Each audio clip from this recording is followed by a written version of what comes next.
Welcome to the Neuroblastoma Parent Global Symposium 2021 and Neuroblastoma Australia Family Conference, which this session is actually live streaming to.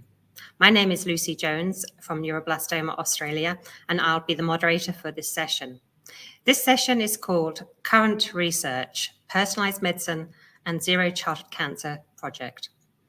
It's being delivered by the Associate Professor David Ziegler, who's the group leader of the Brain Tumours Group at the Children's Cancer Institute and chair of clinical trials for the Zero Childhood Cancer Programme.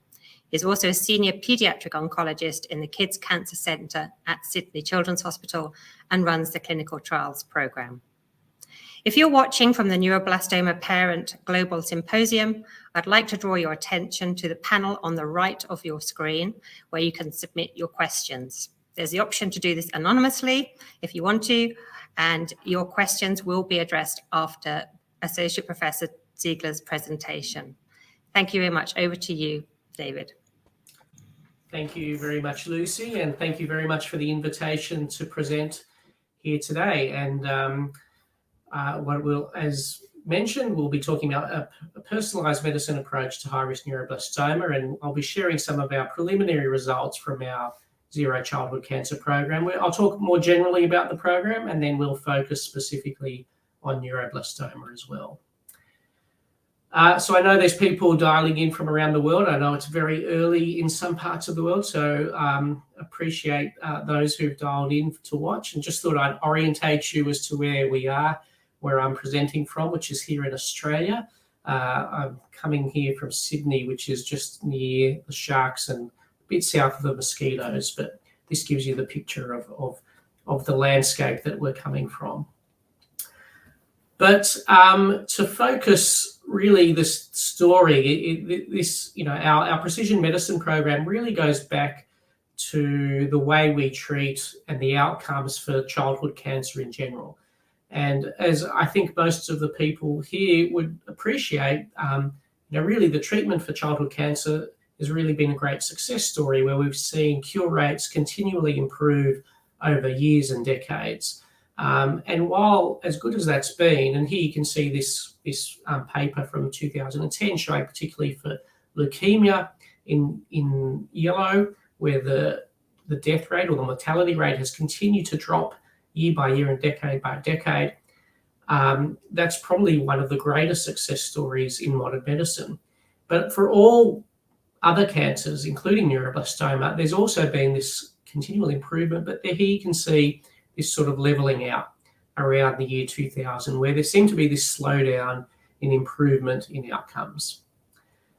And I guess really until that point, the way we've been treating childhood cancer was essentially the judicious use of poisons, so chemotherapy, radiation therapy, and working out the best way to use the best combinations, the best doses, and really optimizing these poisons over several decades until we were able to optimize cures. But really, it was around this time that there was a feeling that we've probably gone as far as we can with these chemotherapeutics, and we really need to start thinking of other ways to treat it, because it was basically like we'd reached a plateau. We climbed the mountain, but then we weren't really making any more progress to get into the next level. And I guess around that time, people started talking about, and this is just from textbooks, actually the textbook that I was using when I started in the field of pediatric oncology. Every chapter sort of ended with these sorts of quotes about, the future of therapy that will be less toxic and more effective, that we, should be a reality and not just a hope. That one, instead of a dose-intensified combination chemotherapy followed by transplant, one can anticipate that future protocols will be quite different, and that it's hoped that the use of newer molecularly target agents will offer new hope for cure. So what are these new molecularly target agents? Well, around that time, we started to get dozens, then hundreds, then really thousands of new drugs being developed, which instead of chemotherapeutics were new drugs being developed that weren't these poisons, but drugs that specifically targeted the genomic changes in cancer cells. And this was really started by this, headline grabbing, in the popular media, in newspapers, in magazines, this really one drug that came out around this time called Gleevec, where this was the drug that was going to change the paradigm for how we treat cancer. Instead of using drugs that are toxic, chemotherapies and radiotherapies, we could just simply target the gene itself without all these side effects. And this was the results from Gleevec. So this was used in a form of adult cancer, a form of leukemia, which was very difficult to treat, incurable for most patients, and suddenly just taking this oral tablet once a day. This is the cure rate here, where basically actually almost everyone was cured overnight and went from a very difficult to treat cancer that was really only treated or cured with the most intensive forms of transplant, was now cured with a simple tablet that you took once a day. But I think what happened is that really, unfortunately, this wasn't the paradigm that changed the way we treat all cancers. And as most of the people watching would know, we still use these poisons, we still use chemotherapy, we still use radiation therapy, we still use high-dose chemotherapy with transplant. And in many ways, while we'd hoped that these, magic bullets would hit their target and be the cure for every cancer, that really wasn't the case. And I guess, hope started to fade after a while. But then there's another development around the same time, which was the Human Genome Project, where after hundreds of millions of dollars and years spent by researchers in massive teams, the first human genome was sequenced. An incredible breakthrough, but really just sequencing one genome took incredible manpower, hundreds of millions of dollars. And what's happened since then has been this, and this has continued really, a project, something that takes years and incredible work and hundreds of millions of dollars, has gradually become cheaper and faster and easier to do. Still not easy, but something that's easier and cheaper as time goes on. And so then the idea became, can we actually sequence the genome for $1,000? And really, can everyone get their genome sequenced? Can we sequence every gene in every person and every cancer? And so this introduced a whole new concept. Maybe we need to bring these two technologies together. We've got all these drugs that are being developed, but they're not really working that well. But we've got all this new information about the genes and how the tumours are working. But at the moment, that's sort of being done in the research lab.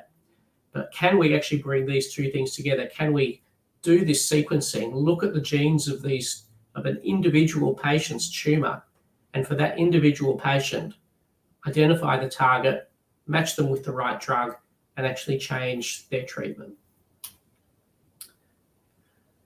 And so this was an idea that started to gain traction, and we started to become interested in this in the last few years, as other groups were starting to do around the world.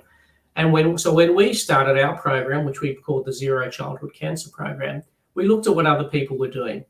And this is just a summary of, I guess, of the data that we pulled out of early papers that had just started to be published, which was using this approach of taking tumours, sequencing the genes, and trying to match them with patients.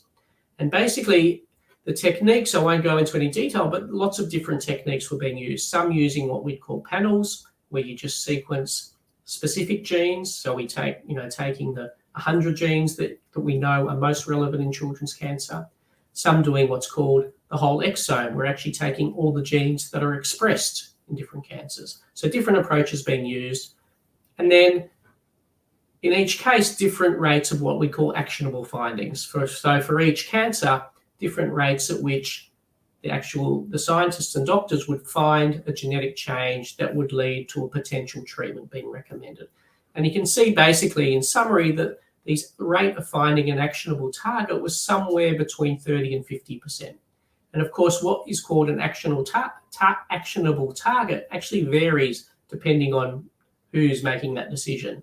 And sometimes it's with drugs that may not actually work that well, and sometimes it's with drugs where we think this is a really active drug against that particular gene. So there's some variation into how this was decided, but overall it was about 30 to 50%.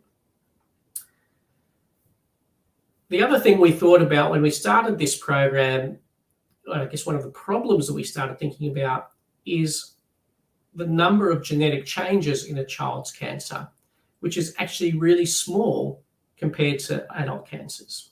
So this was a paper published 8 years ago looking at the genetic changes across the whole range of different cancer types. And basically, this is what we call a log scale. So actually, as you go up, it's jumping by 10. So it goes from 1 to 10 to 100 to 1,000 mutations. And basically, at this end of this graph is where all the adult cancers are.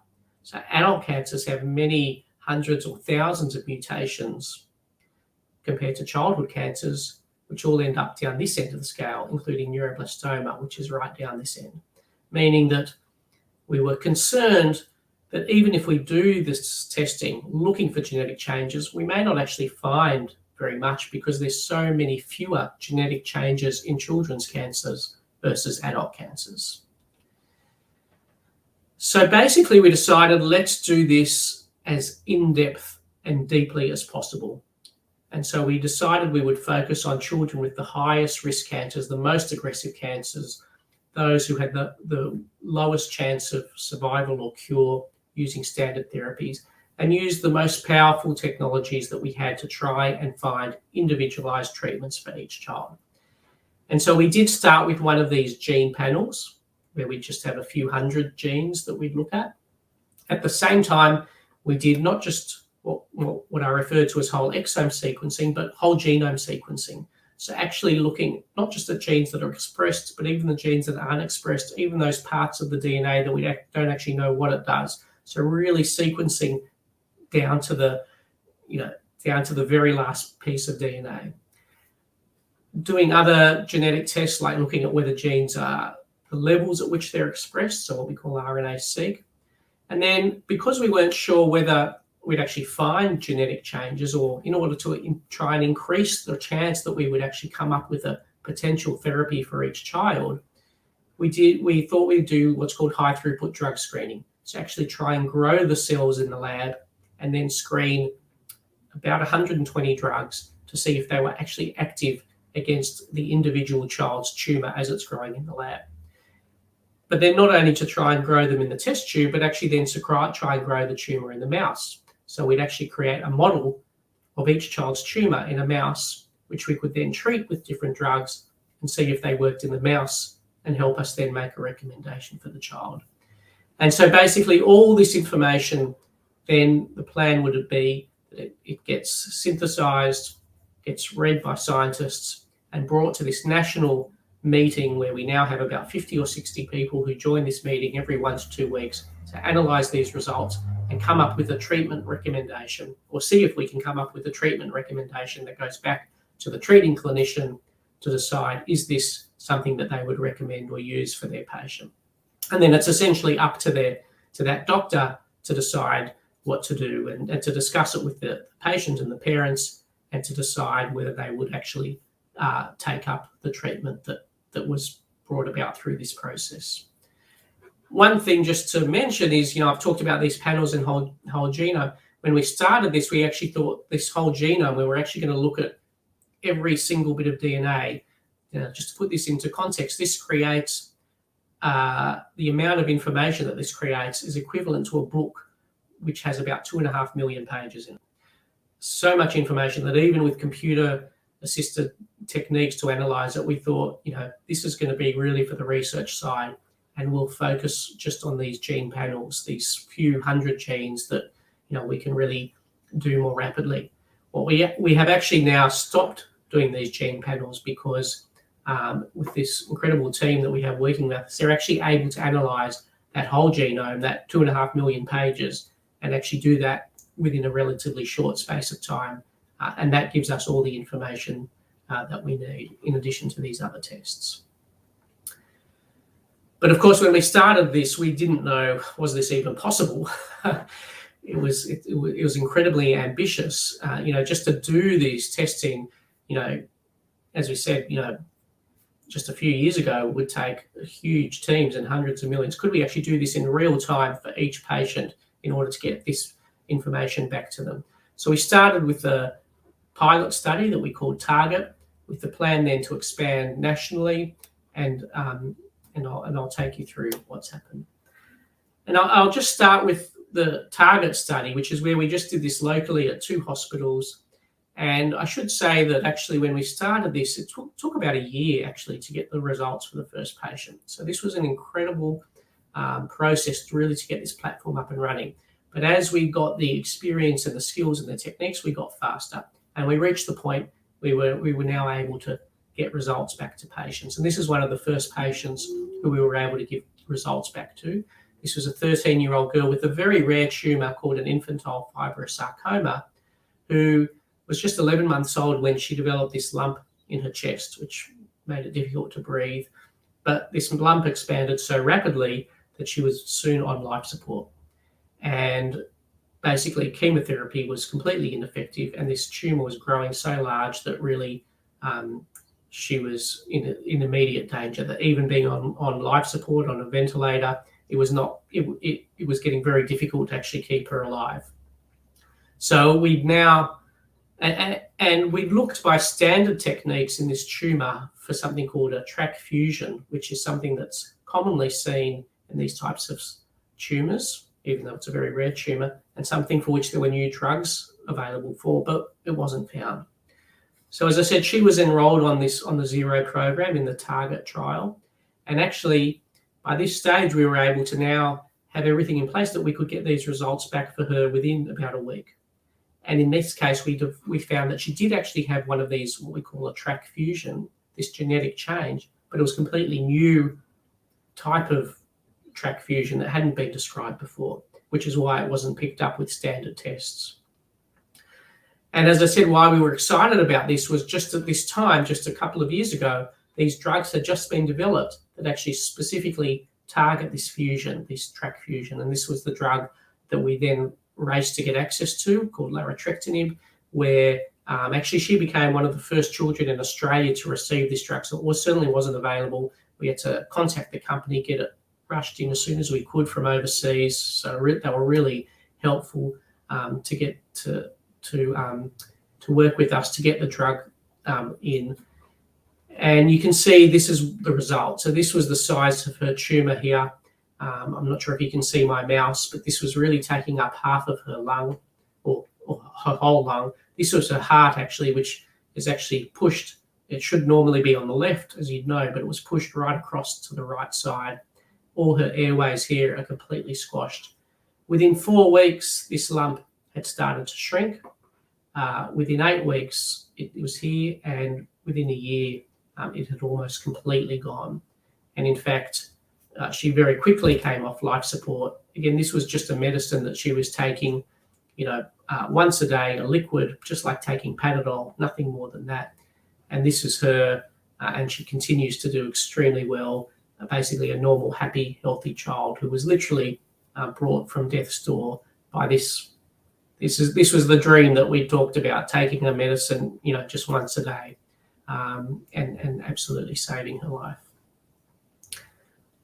A similar case from these first few patients. This was another little girl who had a brain tumour, a very aggressive, nasty brain tumour. And again, she had failed chemotherapy, multiple rounds of chemotherapy, failed radiation therapy. Her disease kept growing, and she was now in palliative care. And again, we enrolled her on the program, rapidly did this testing, and again found one of these track fusions. And so she now became actually the first child in the world with a brain tumour to receive one of these track inhibitors.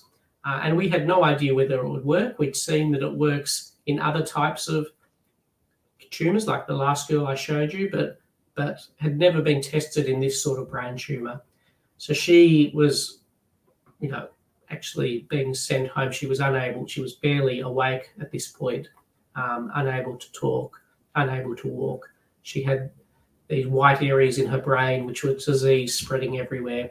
And she again took this oral liquid, and within 2 months, most of these lumps had gone, and within 5 months, they had completely disappeared.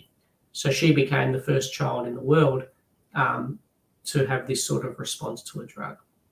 I should say it didn't cure her. So about a year later, the disease did come back, and it had become resistant to this therapy. So we still have a way to go, but I think these cases highlight the power of actually finding the right gene and matching it to the right treatment.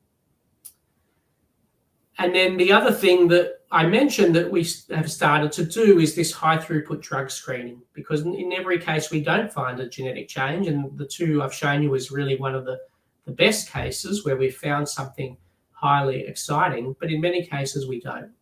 And because of that, and because as we talked about, we know that many children's cancers don't have genes that we can target, that's also why we did this screening. And here you can see the names of the drugs across the bottom, and we have divided them into what we call these targeted agents, which are these new drugs that switch off a gene, but we also wanted to test chemotherapies, because maybe there's a chemotherapy that you could find that we wouldn't normally use for a child for this particular cancer, but might happen to be particularly active for that particular child.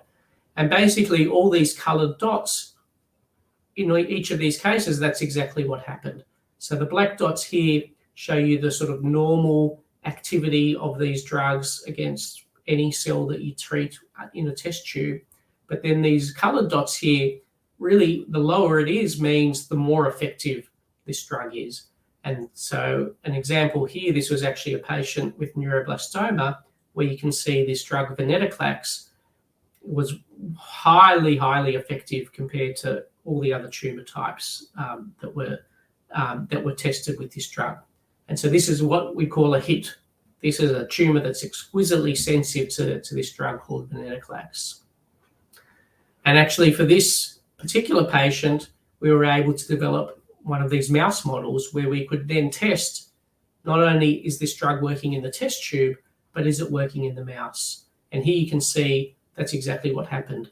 So the blue line represents the tumor growing without treatment, and the red line shows that when we treated the mouse with venetoclax, we were completely stopping this tumor from growing. And this was the same thing, just in a different mouse. Compared to other mice who had different tumors that weren't sensitive in the test tube, where you can see with or without venetoclax, the tumors kept growing. And I'll show you how we used these mice to help us make decisions when we're treating individual children. So these were some of the results from our pilot study. So we went from taking a year to do these tests to being able to do it in a much shorter time frame. And then we launched this out nationally, where essentially from September 2017, we started allowing this for any child in Australia who has a high-risk cancer. So these were children under the age of 21, and these were children where their expected survival was less than 30% with standard therapy, or for whom there was no standard therapy. The standard therapy had failed, or even from diagnosis, there's some tumours where there's no good therapies. So we've now enrolled more than 500 patients across the country. And as I said, this is really open at every single cancer centre in Australia, and working as well with collaborators around the world to share our results and share, being able to share our know-how in both directions. I'll just share with you, we just published at the end of last year some of the first results. This was actually the first 250 patients. I'll share with you the brief overview for all the patients on this program, and then we can focus specifically on the neuroblastoma patients. So we published this in Nature Medicine. The headline is that in 71% of cases, we were actually able to find a therapeutic target. In other words, we were actually able to make a treatment recommendation, which when you compare to those papers, that data which I showed you a bit before, where it was between 30 and 50%, we feel like it's sort of raised the bar. In 5% of the time, we actually changed the diagnosis for some of these patients. And I'll just show you a little bit more of this information. So what was the status of patients? So basically about half the patients we actually enrolled on this study at diagnosis because they had a very nasty tumour with a very poor outcome expected even from the first day they were diagnosed. And the other half were when they'd either relapsed or progressed, so the standard therapy hadn't worked. And these are the tumour types. So the biggest group is brain tumours, CNS tumours. The next group after that is sarcomas or bone or muscle tumours. Leukemia, even though it's the most common cancer we see, was actually only a small percent because most children with leukemia are able to be cured with standard therapy. And neuroblastoma here made up about 8% of the cases. I won't go through this in any detail, but this is just a summary of some of the genetic changes we found. And the message here really is actually that in 90% of the cases, we actually could find the genetic driver of the tumour. So these weren't always targetable. So these aren't always genes for which we have drugs to switch them off. But in terms of learning about what's driving tumours, 90% of the time we could actually identify the genetic changes driving these tumours. That also obviously, of course, leaves 10% where we couldn't. And that's another area where we want to look at more closely, where we're actually, it's quite amazing when you think about it that we do all this testing and yet we're still unable to work out why these tumours, what's driving these tumours to be so aggressive. So there's clearly a lot of work we need to do there. And this was about the recommendations that we made. So as I said, 90% we could identify a tumour driver, and 70% of the time we could actually use this information to recommend a treatment. And here you see in this first panel, this sort of summarises that information where, again, for a large number of patients, that 30% we couldn't find any treatments out of this. But the remaining 70%, we could. And in some cases, we found we could recommend 2 different treatments or even 3, 4, or sometimes even up to 5 different possible treatments that could be thought of for these children. And we divided these into what we call tiers, where tier 1 is basically there's the highest level of evidence to support this. This is a drug that we know targets this gene, where there's been clinical trials, and we have really good data to say that this tumour should respond very well to this treatment. And that gradually goes down to having less evidence, where we might have evidence from other cancers where this drug should work. Tier 3 or 4 might mean we only have evidence from laboratory testing in models in the lab where we haven't done the clinical trials. And tier 5 is where actually there's not a lot of evidence, but the consensus of the panel is that this is still worth trying. And as you can see, we really didn't make very many tier 5 recommendations because we really tried to focus on treatments that we really thought might be of benefit for the children. So we didn't want to just recommend anything that was really unlikely to work. Most of the time we recommended a single agent, so one drug on its own.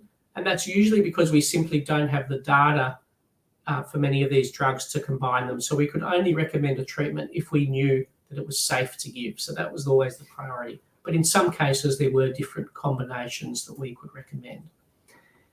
And then here again, I won't dwell on this in any detail, but this just shows you really there's a huge different spectrum of treatments. So each of these columns is the different type of treatment that was recommended.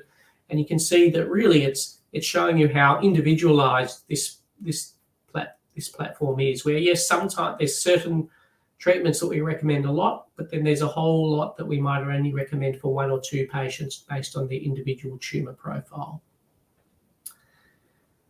And then, as I said, it's up to the doctor to decide should they actually give their patient the treatment once we've made this recommendation, and the patient as well, obviously something to discuss because, by its nature, most of these are experimental.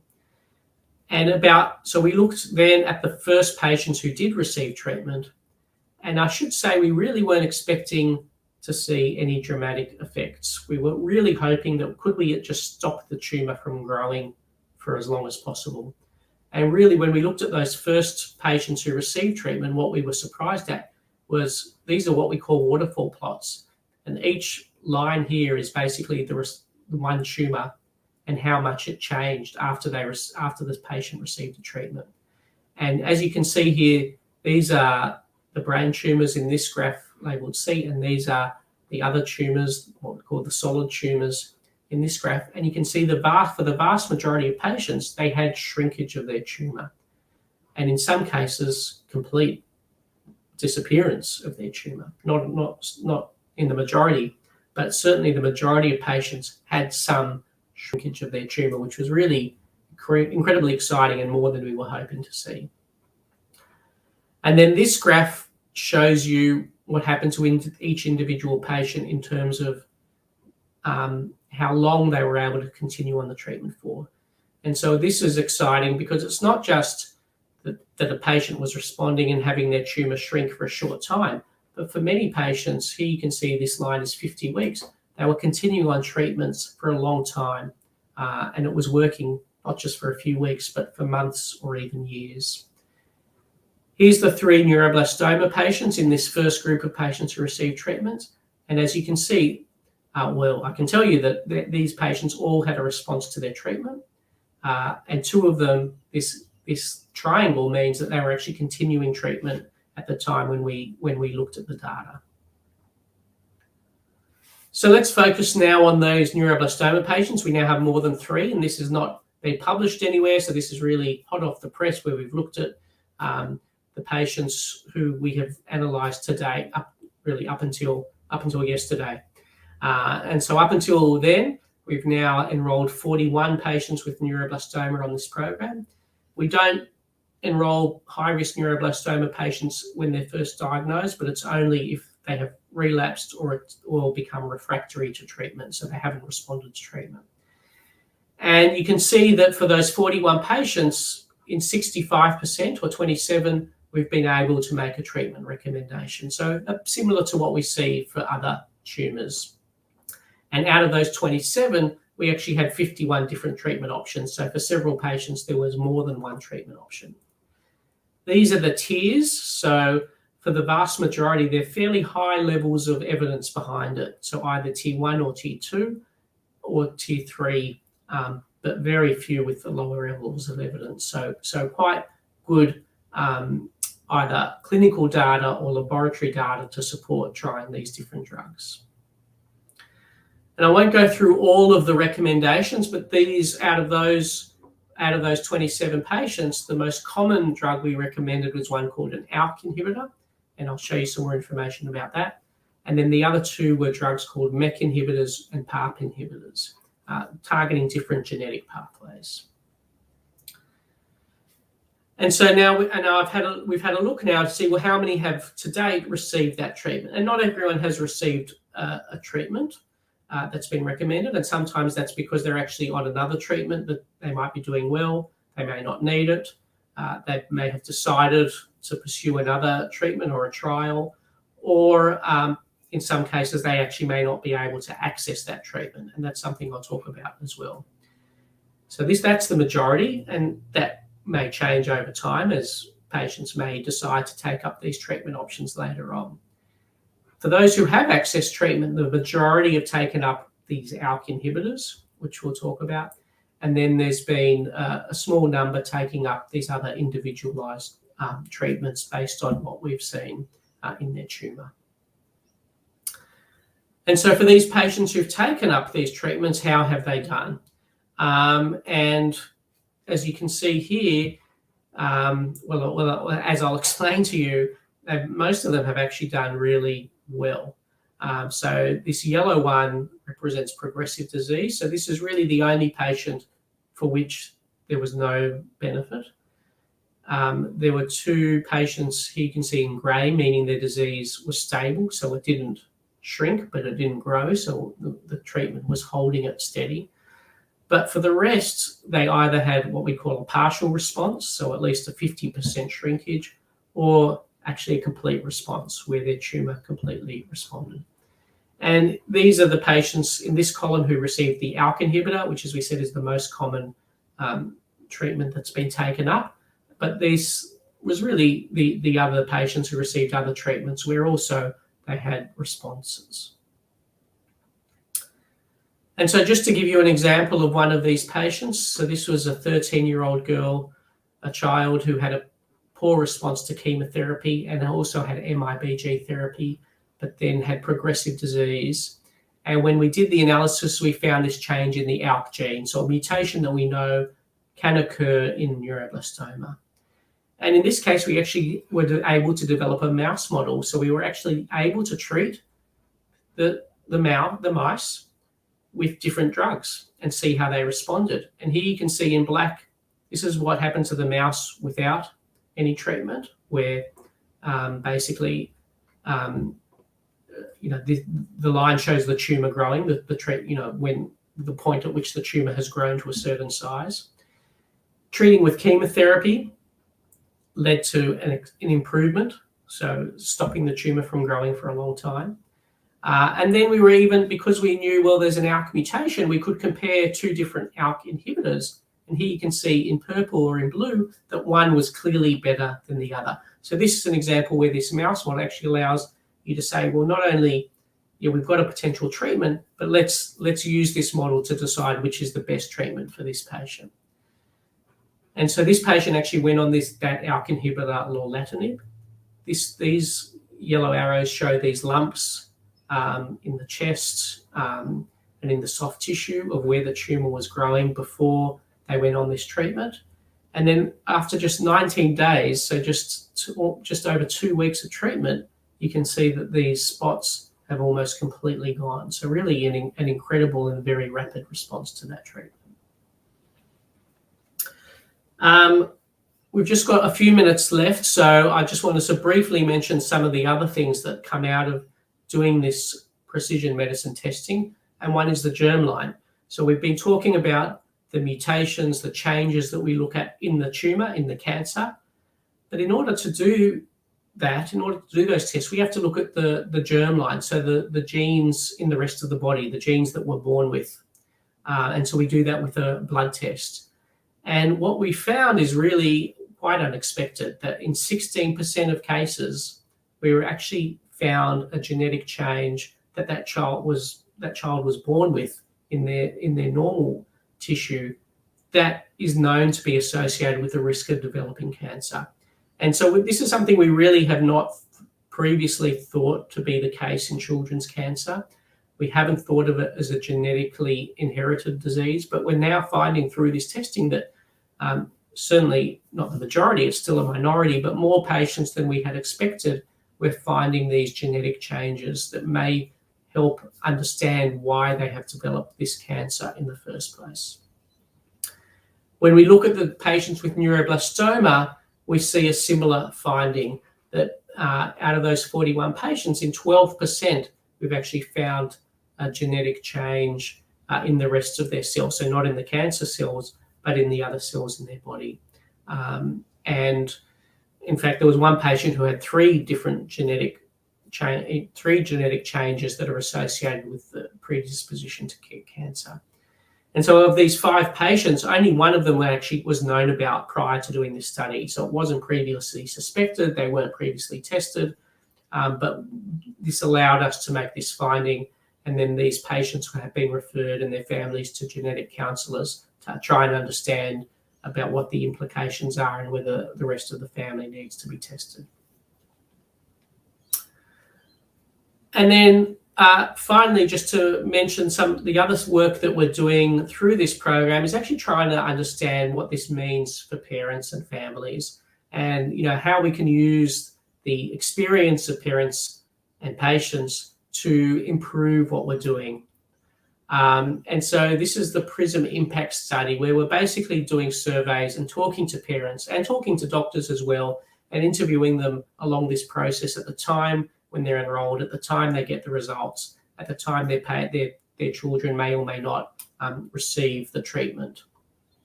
And as I said, we're doing these interviews with healthcare professionals as well. And just a snapshot of some of the things that come out. So when parents are first enrolling their patients, their biggest concerns things like they might discover that their child's cancer is more aggressive than previously thought, and that results may take a long time to come back. When we ask doctors what their concerns are, they're also concerned that the results may take a long time to come back, but they're more concerned about finding one of these germline mutations and what they're going to tell the parents and how they'll deal with that information. We've tried to so this is an example of how we try to use that information. So being concerned about how long it takes to get the results back is something we've focused on. And as you can see, year by year, this is just showing the number of days it takes us to get these results back to patients. That's been getting faster and faster. We always have in yellow is Christmas, is the fourth quarter where we slow down around the Christmas holidays. But in general, year by year, we've been trying to get faster and faster. And after parents receive the results, this is for each individual patient on a score from 0 to 100, there are essentially no regrets, that parents are very happy that they've participated in this program, even if they don't find something that may benefit their child. And basically, there's a very high level of satisfaction both before and after they receive results, and most parents would recommend this to other families. One thing to note is I think that we see that more parents are likely to see other children as benefiting as time goes on rather than their own child, but highlighting the potential, to help other children, and the platform that this gives us to try and learn more and more about neuroblastoma and other cancers to help other children as we move forward. So I've really tried to summarize this program, what we've been doing and how we're trying to help children. And I've focused a lot on the positives and shown you some of the good outcomes and some of the great responses that we've seen. But I want to acknowledge that, while the glass may be half full, it may also be half empty. And there are still challenges ahead of us that we need to deal with. We need to deal with those patients for whom we can't make a treatment recommendation. We need to work out why patients aren't always accessing drugs, and that may be for good reasons, they don't need it, or it may be for not so good reasons, like they can't access it.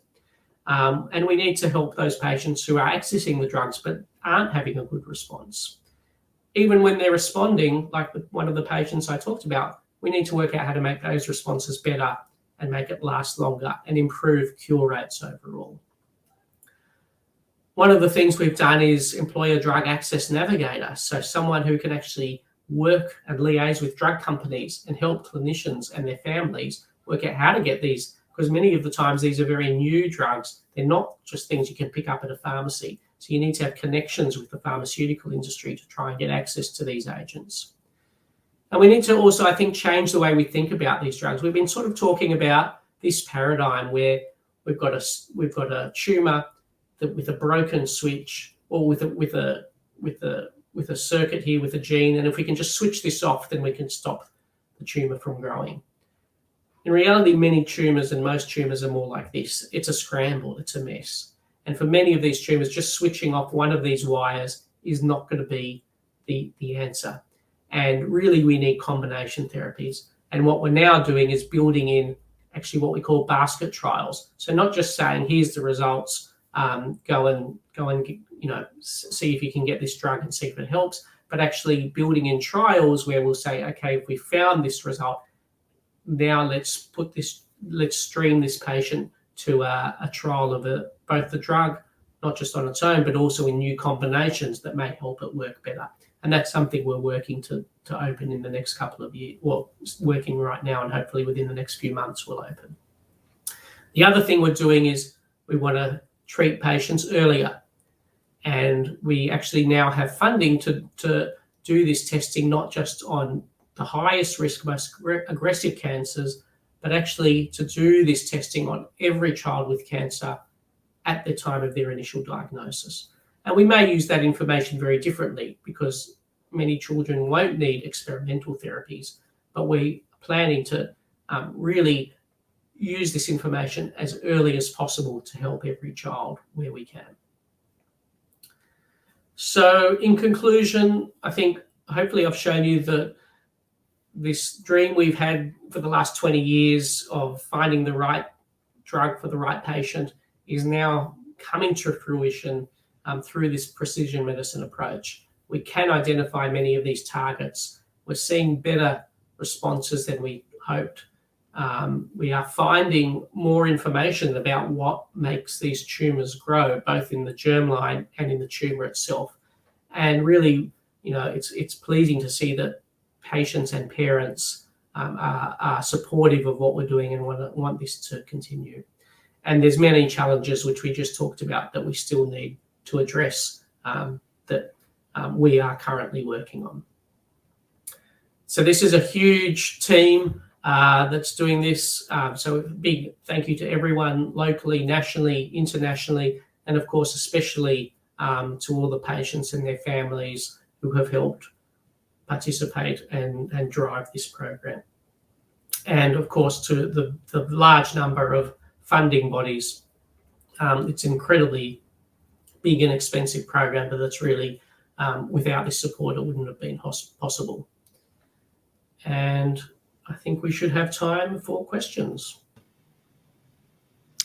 Thank you so much, David. That was a really insightful presentation. And I think it's hugely exciting that every child who has childhood cancer in Australia will be part of Zero Project going forward.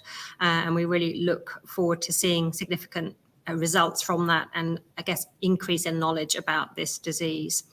On that note, I've got a very good question to pose to you. Can you talk to the role that personalised medicine has in combination or in place of standardized frontline treatment? Does earlier upfront treatment with targeted agents improve the diagnosis and prognosis? Yeah, I think that's a great question and something we've been tackling as we come, as I said, we now have the funding and the plan to do this genetic testing at diagnosis. And I think the first thing to say is, in many cases, this is a very different reason and platform that we will be using for patients who are newly diagnosed, because many patients, most children with cancer actually do very well with standard treatment. So you certainly don't want to take a child off standard treatment and give them a new experimental treatment when there's a treatment that may work very well for that child. And so for most children, doing this genetic testing won't be about finding this new whiz-bang drug that's going to melt their tumour away. It's going to be about helping to understand, do we have the right diagnosis for a start? Because sometimes the genetic information helps us change diagnosis.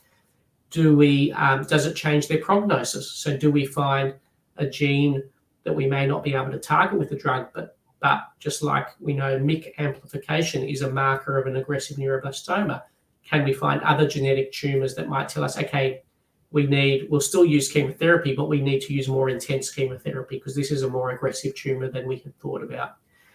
And then I think about whether we, for things like an ALK mutation, this will need to be answered in clinical trials. So this platform will allow us to identify those patients who then could go on potential clinical trials to say, should we add in, for example, an ALK inhibitor earlier into their treatment course, rather than waiting till the tumour's grown again. So it's not something for these newly diagnosed patients that we should just be doing willy-nilly, but using this technology will allow us to develop better clinical trials then to test these drugs in that setting.